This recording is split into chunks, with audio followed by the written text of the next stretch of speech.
that at present there is no justification of our believing that this message of Ahmadiyyat in representation of Islam would become ultimately victorious. If you judge it from the point of view of the massive task lying ahead. But in one way I can still convince you that it's not altogether illogical for us to hope. Because Islam, Ahmadiyyat claims to be a repeat of something in Islam like that in Judaism. When Christianity introduced a new phase.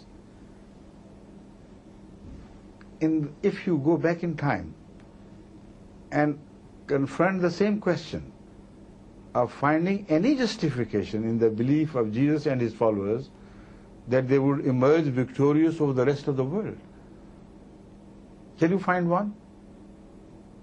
None, except for one. That throughout the history of Christianity, despite its being the weakest in the beginning, and the opposition being so enormous that logically, if you feed these facts to a computer, Christianity should long have been wiped out in the very beginning. It did not. It was not. It continued to grow from strength to strength. As the opposition grew, so also Christianity did. And the smaller, the more minute the mill wanted it to grind, the larger appeared the particles. This is a sign of truth, and this is also a sign in the hope for the future. We have witnessed exactly the same thing happening in our case in the short history of 100 years. We have grown far more powerful in the world and were respected and recognized far more as an effector in the world than Christianity at the end of its first 100 years. Yet within 300 years, the whole thing was completely transformed. The whole, image of Christianity in Roman Empire, the whole Roman Empire became, bowed down to the message of Christianity. But as it happened then, so we believe it would happen now. It doesn't happen like sudden miracles or explosions, although it seems to have happened like that. The ideas change slowly and gradually, with perseverant deliverance of message on the part of those who are weak yet remain loyal to the message, and at the cost of their own suffering, not at the cost of others. They adhere to the message with such suffering and patience as gradually creates a respect for them in the sight of those who persecute them.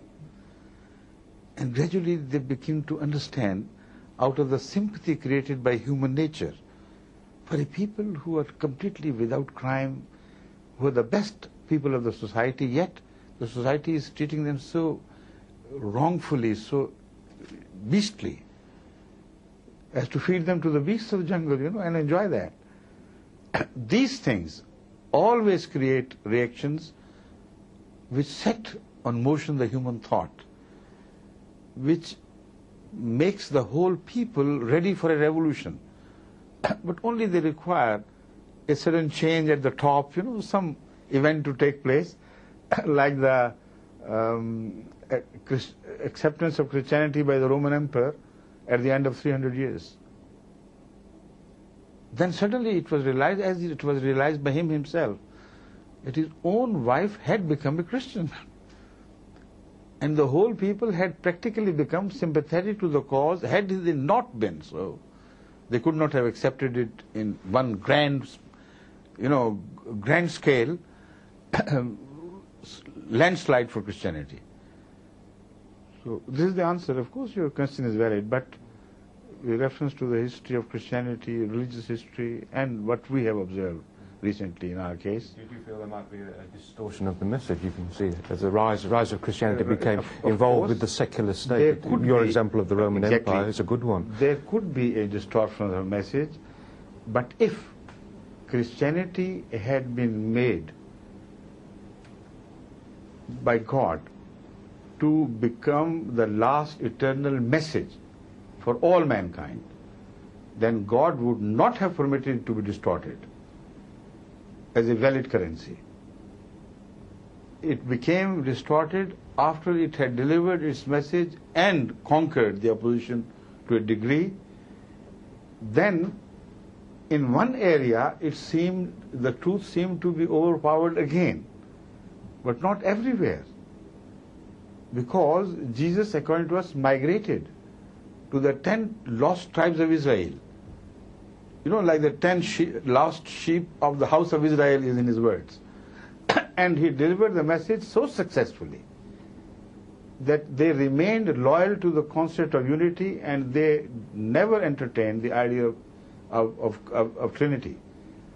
That is why it becomes so difficult for the Western scholars to accept, despite their own findings, of the similarity between the Afghan people and the Kashmiris to the Jewish people earlier, that Jesus must have come here and delivered the message and converted them to his faith. So it is not true that the majority of the followers of Jesus became distorted, or distorted forever. First of all, for the first 200 years at least, we find a stiff opposition continuously presented by the followers of Jesus who was trained by him against the Pauline attempts to introduce Christianity or to break away the ties of Jesus from the earlier Judaic faith. So they are still known as Ammonites or Nazarites. But why are they not found in such large number today is simply because they got absorbed in Islam. Because the difference between those Christians and the Islamic teaching was not very much. Jesus was presented by them as a prophet. They never believed in Jesus to be a son of God literally. So when another prophet came, and whose reference was also found in many ways in the Old Testament and New Testament, this is a historic fact, a large number of Unitarians, believers in the prophethood of God, Jesus Christ, became Muslims. The same happened in Afghanistan. Later on, the same happened in Kashmir.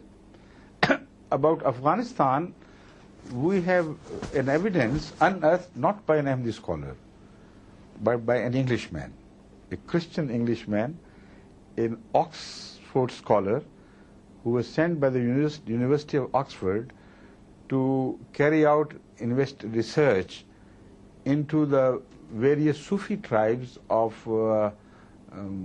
what's the name of the province? Herat. Herat is a province of Afghanistan close to Iran. And it is known that there are so many old Sufi tribes still existing there, with their well-defined entity. So this scholar was sent to Herat to investigate into the various such tribes and their specific beliefs.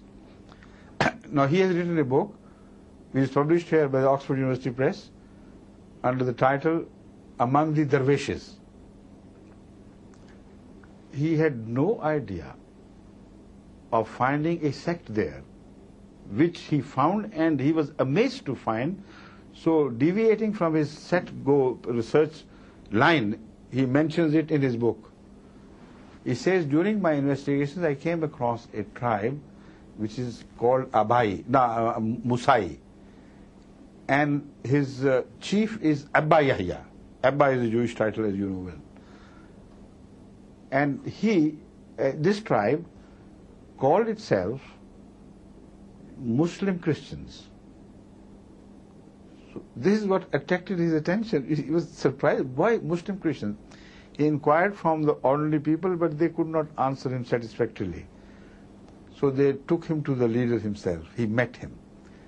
And the story he told, he has related in his book entirely as he heard.